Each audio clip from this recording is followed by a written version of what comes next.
Hello दोस्तों, कैसे हो? मेरे इस YouTube चैनल में आपका स्वागत है। तो चलिए शुरू करते हैं। So in the previous lecture, we discussed that what exactly is design.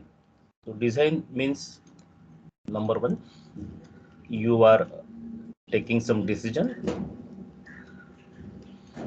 Design means you are finding some dimension.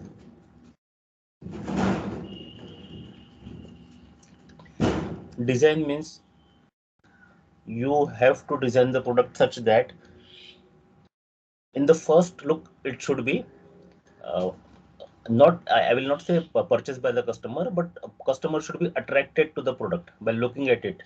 So it should have aesthetic value. Also, the product should be easy to operate. People should feel comfortable while operating the product, and that care has to be taken by design engineer only, and that is called as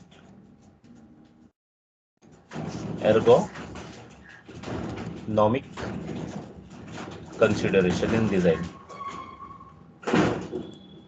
So whenever you think of design, you think that uh, these are the things which has to be incorporated. It has to be there in the design.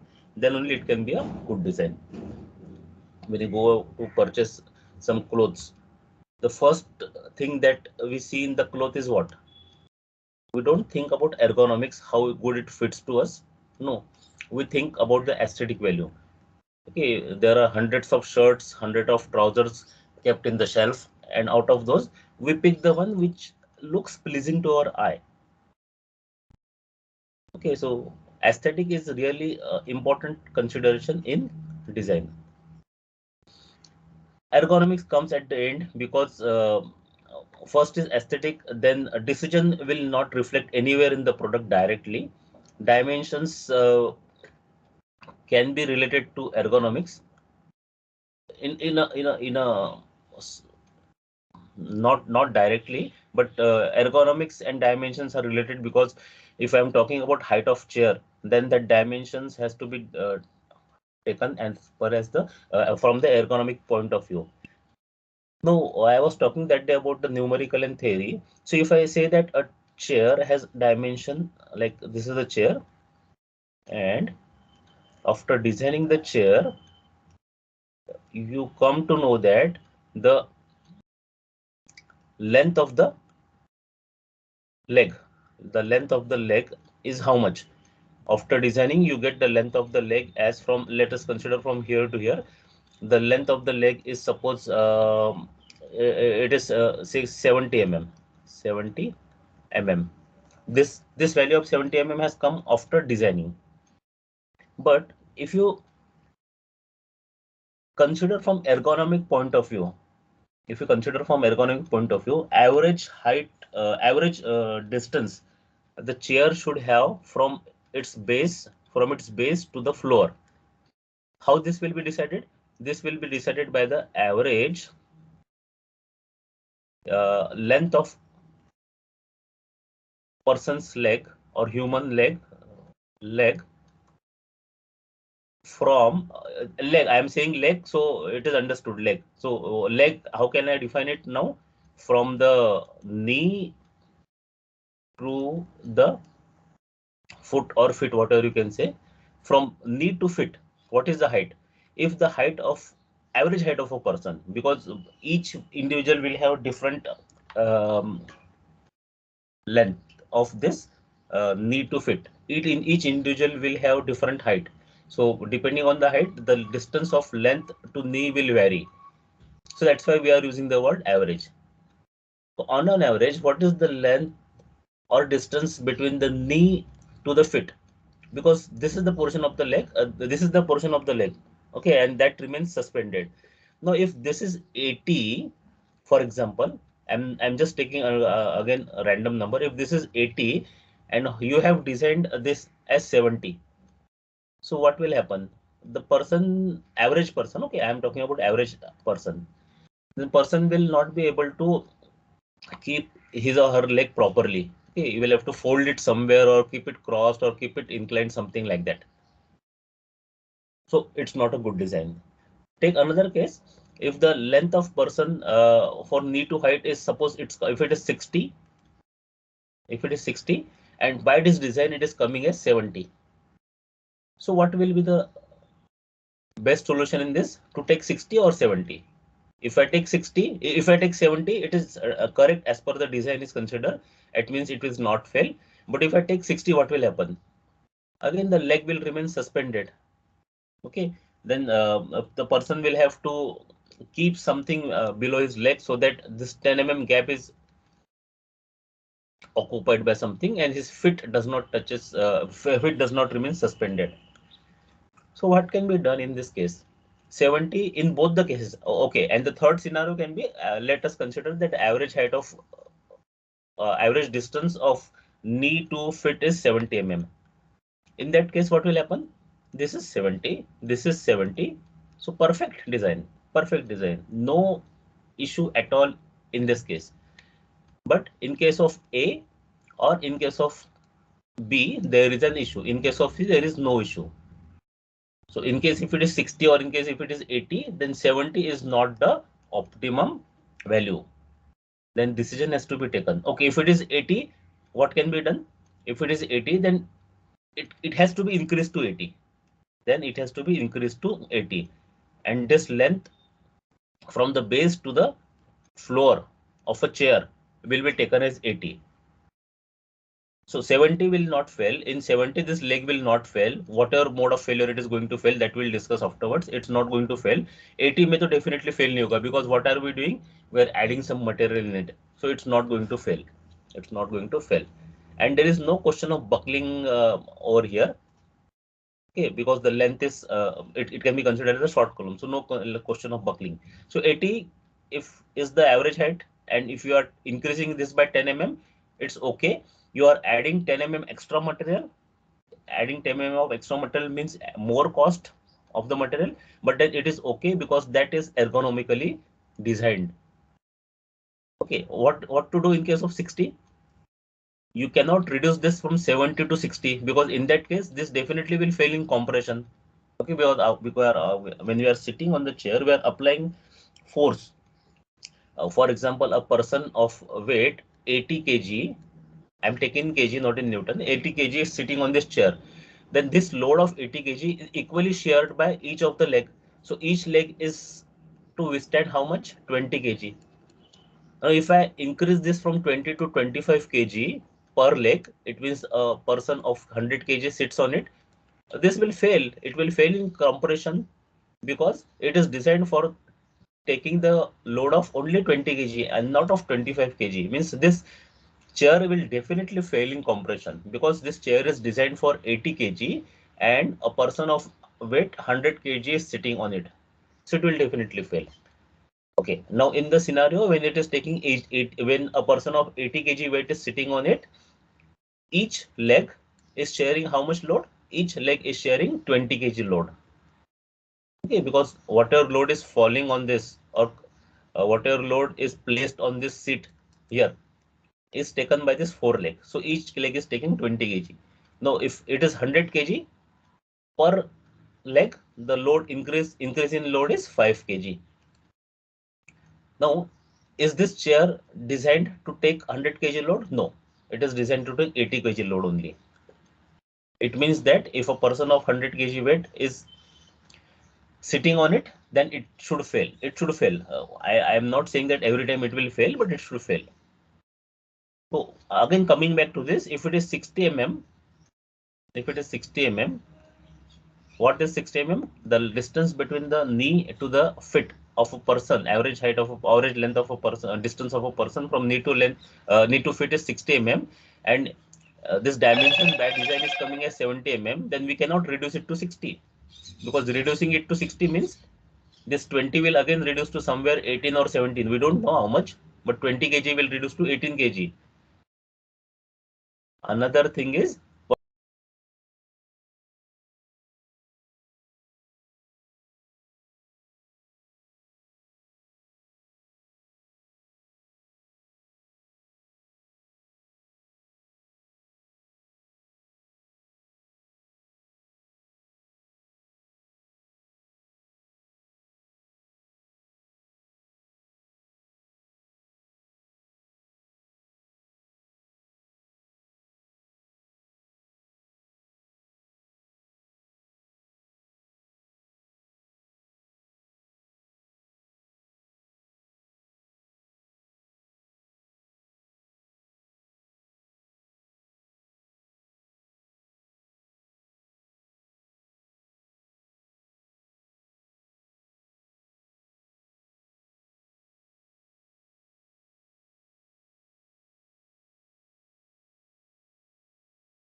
right? Because we have this formula, P is equal to uh, B into D into sigma T. What is this?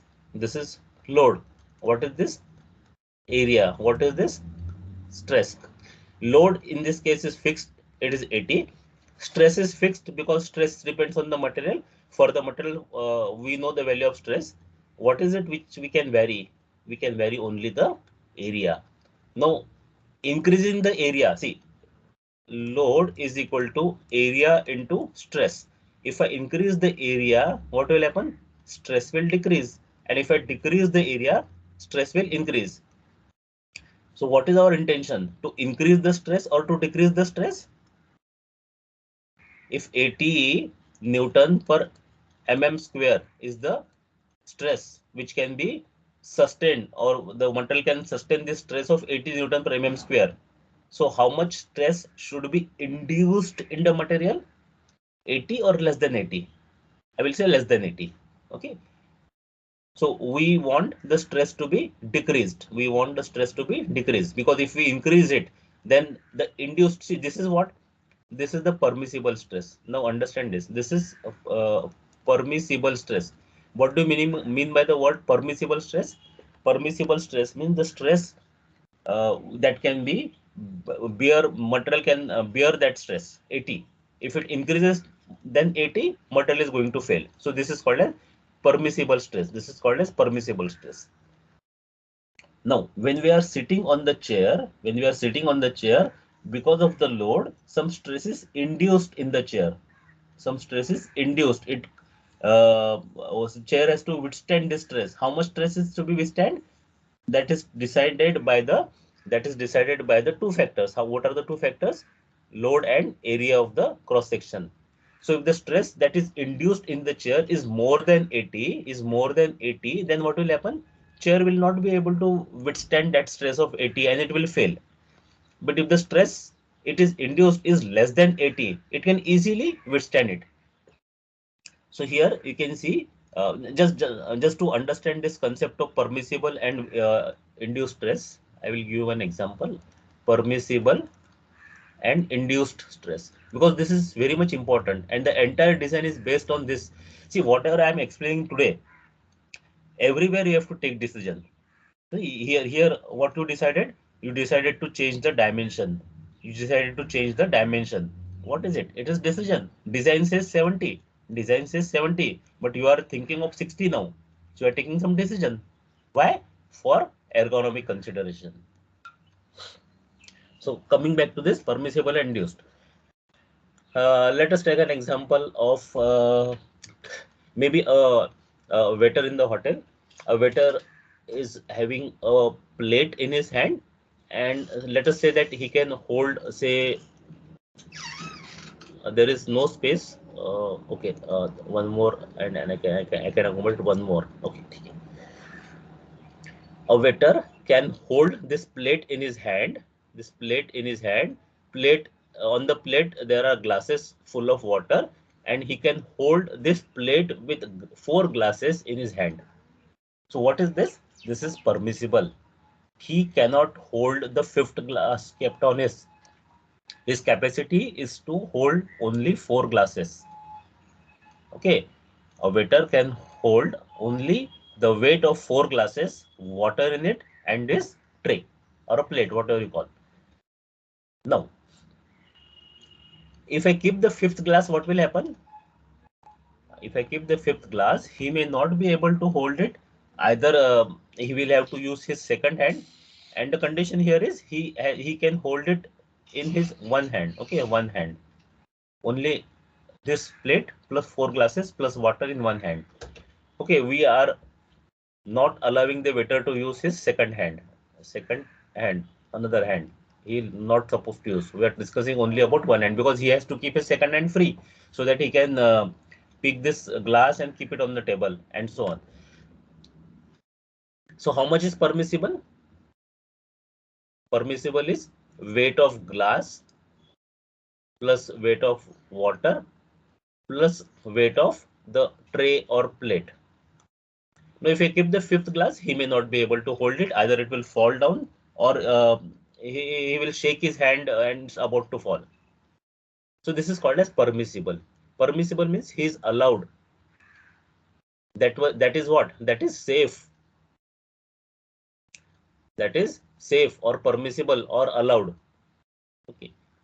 Now let us consider that the weight of tray plus glass plus water in it is coming as, let us consider it as just 5 kg. Okay, 5 kg.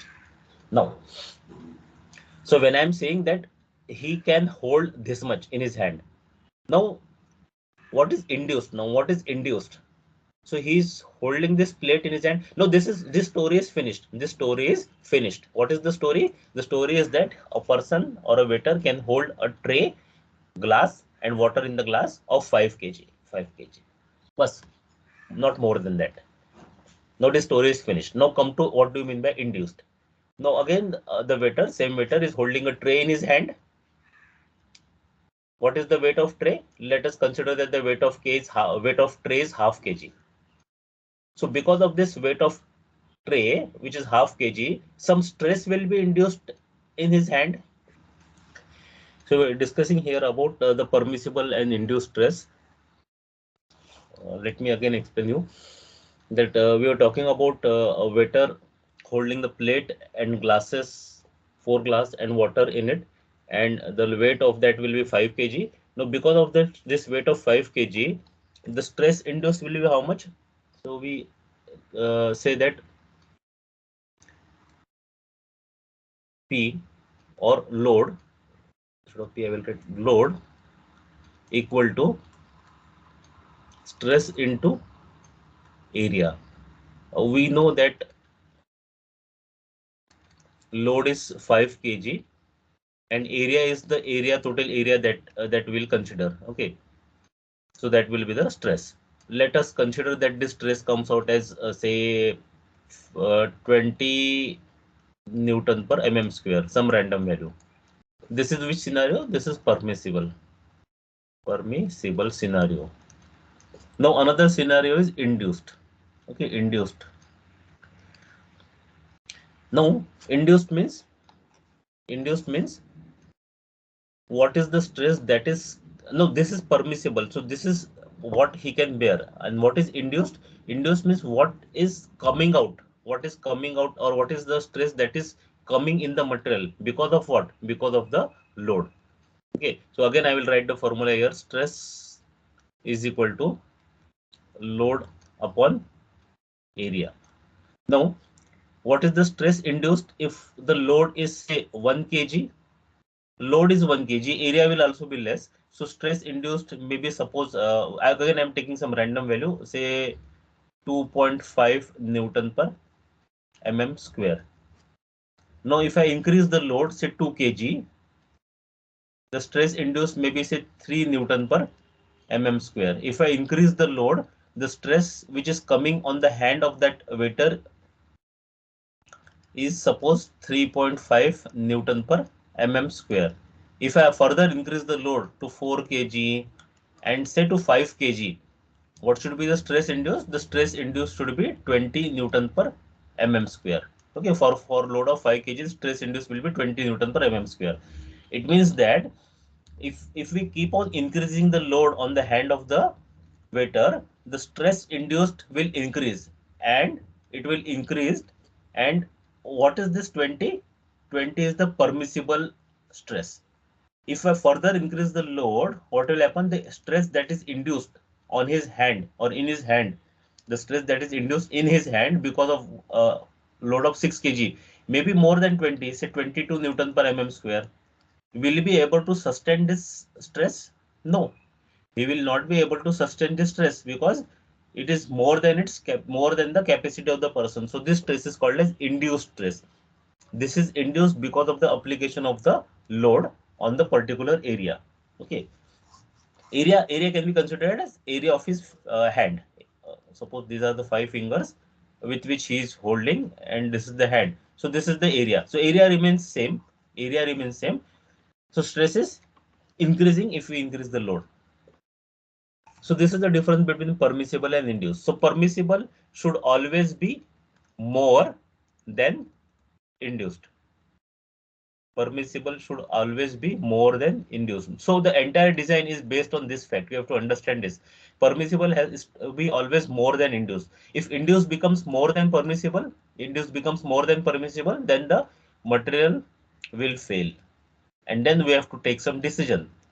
We have to take some decision what to be done, because the stress that is induced is coming more than permissible. मतलब वो झेल नहीं सकेगा उतने stress को, and it will fail. So I'm not talking in terms of load now. Although we are increasing the load, I'm talking in terms of stress. Because of that load, how much stress is coming on the hand of the waiter? The stress coming on the hand of the waiter is called as induced stress, and that is coming because of the load. And this induced stress which is coming on the hand of the waiter is more than the permissible stress which he can bear. So the material will fail, and then we have to take the decision what to be done. So same is the case here. Same is the case here, as the requirement as per the design is coming as 70 mm. The length of this should be 70 mm. But then the ergonomics consideration is saying that the requirement should be 60 mm only. 60 mm only. So what can we do? We have to design this for 60 mm only. But then if we design it for 60 mm, what will happen? The material will fail.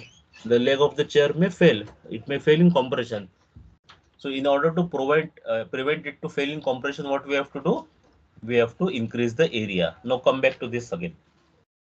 This here, what it says that load is equal to area into stress. So if we increase the area, the stress will decrease. Here, what are we doing? This dimension is reduced. So dimension is reduced. So the cross-sectional area is increasing. We're increasing the cross-sectional area. So the stress is again reducing. And if you decrease the cross-sectional area, if you make this more thin, what will happen? The stress will increase. Stress will increase. So these are some of the decisions which we have to take while we are solving the numericals in design. I think the concept of permissible and induced stress is clear to all of you, and decision making concept and all this is clear. If you still have any doubt, you ask me, because this is where you will be this problem you will be facing while solving the numerical. So if you have doubt, you can ask me here. Now, if I say that the permissible stress is 220 Newton per mm square. Okay. Now, from where this value has come, this permissible stress value has come from, it has come from the tensile test. And where do we perform this tensile test? We perform this on universal testing machine. So in a UTM, what will we do? We will have this dumbbell shaped component. We'll apply load on this from this direction and this direction, and we'll monitor the stress strain curve. And here we'll come to know that, okay, this is the ultimate tensile strength. Okay, this is the stress strain curve. This is the ultimate tensile strength. And at this point, the material will fail. As I told you yesterday that we don't wait for the material to fail. Here, somewhere here, we have yield point, and we consider that the material fails at this stress. So what is this stress? Yield stress. So this stress is only called as permissible stress. This stress is only called as permissible stress. So the permissible stress, see, this ultimate tensile strength for this material may be 440 or 50 Newton per mm square, and here it is 220. So the material is considered failed as at 220 only. Will not wait till 440, because our aim is not to carry on the material to carry on with the material till it fails, actually fails in by breaking. Okay, so all of you have now understood what is permissible stress. But now you tell me that if I say that if you run the bike at a speed of 100 kilometer per hour, if you run the bike at a speed of 100 kilometer per hour, then you are safe. But the moment the bike speed increases from 100 to 101 kilometer per hour, the bike will start vibration, wobbling, and all those, and it will be shattered into pieces. Okay, let's consider that it will shatter into pieces. Could some or other part may break the moment the speed increases beyond 100. So what will you do? You will try to run the bike till 100 kilonewton, okay, 100 kilometer per hour, and you will never attempt to unless and until you want to do some stunts and all those things, you will never try to reach 100. You will always keep it less than 100, maybe 90, or at the most you will keep it at 95 kilometer per hour, because it slightly moves more than 90. You will try to reduce the speed. Okay. So what are you doing? You are trying to be what? You are trying to be safe. You are trying to be safe because you don't want to meet with an accident. You don't want to meet with an accident. You want to be safe. That's why you will not try to increase the speed beyond 95. Okay, now this is number 95. For someone the number may be 890. For someone the number may be 80 kilometer per hour. Okay, depends on the individual. Now, similarly, when we are designing a material, we say that at 220 Newton per mm square, the material will fail. It will start yielding. It will start yielding. So we'll never like to design a material at 220 Newton per mm square. We'll always like to design the material at a value which is less than 220. It can be 210 for someone, 210 Newton per mm square for someone. It can be say 200 Newton per mm square for someone, or it can be as low as 100 Newton per mm square for someone. More safe. So they will say that okay, 220, no, I want to design it for 200, sorry, for 100. Maybe young people like you, they will say that okay, sir, 218 Newton per mm square will reach till here.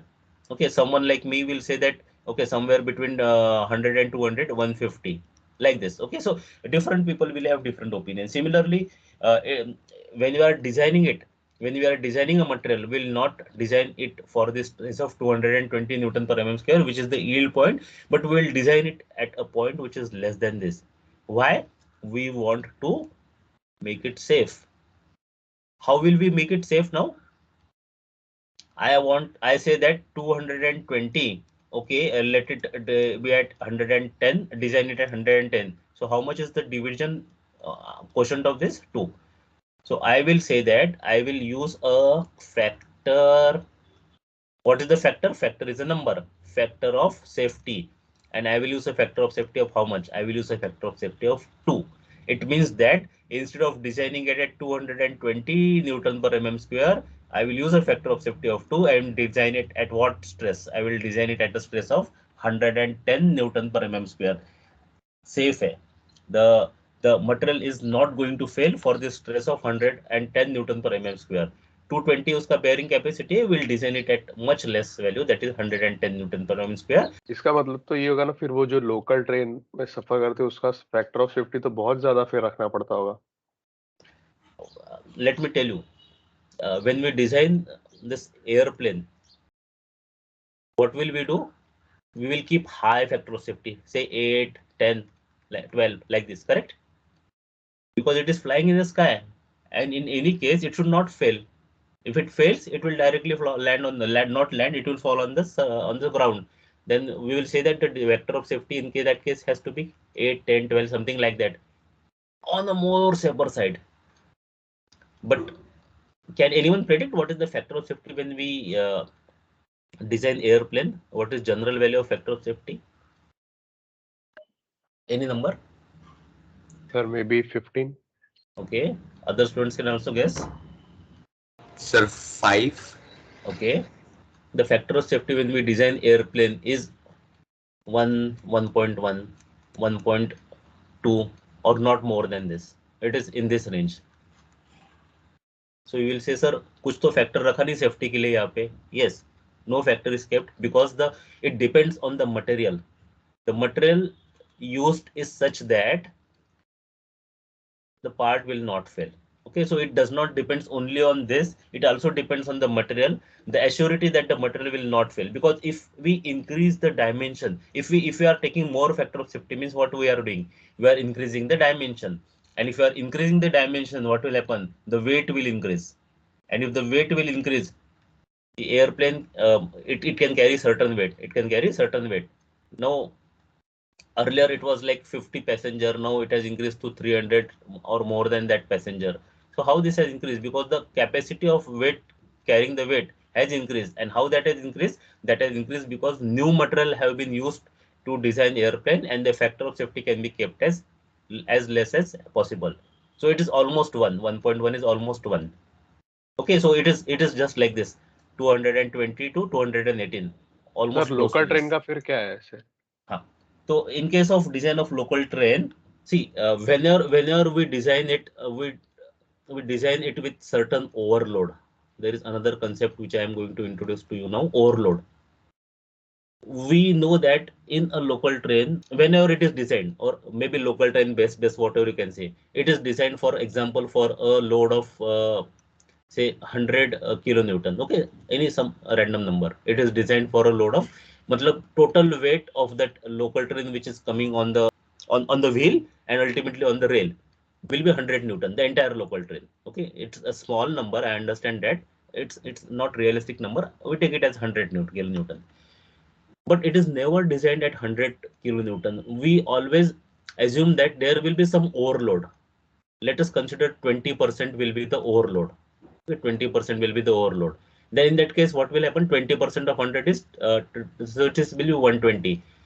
So it will always be told that the local train is designed for a load of 100 kilonewton, but it will actually be designed for overload of 120 kilonewton. So it will not be designed for 100 kilonewton, it will be designed for 120 kilonewton. And when we say that the capacity is, say, capacity is 10 people, 10 people, what happens? The capacity is 10 people.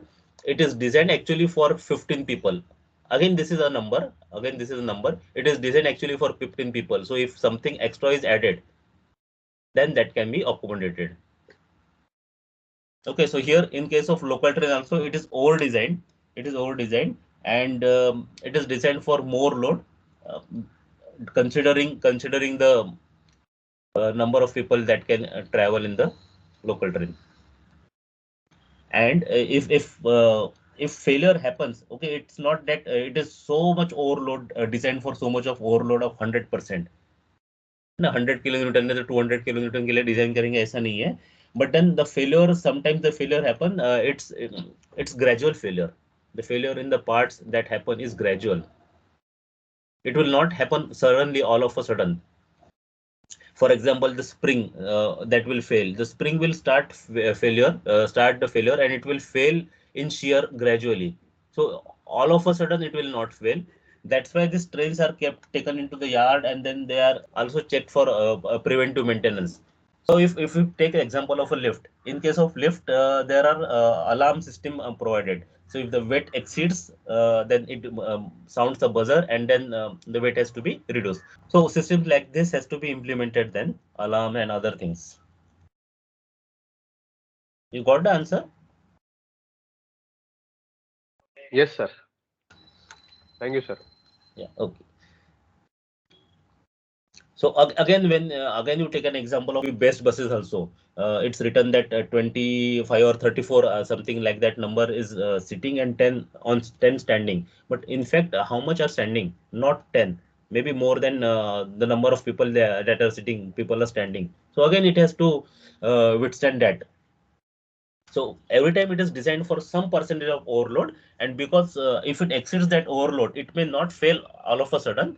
It may fail gradually, because it is not a delicate part which is designed to fail if the load exceeds suddenly. See here, what is this yielding point? No, yielding point.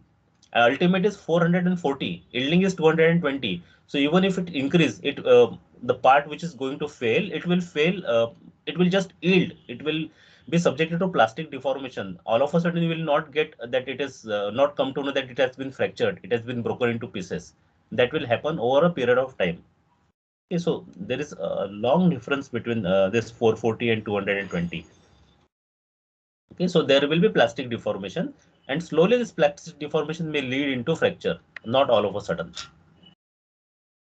So the factor of safety, what is it? It is a number. It is a number, and how it is obtained? It is obtained as the ratio of maximum stress to the working stress.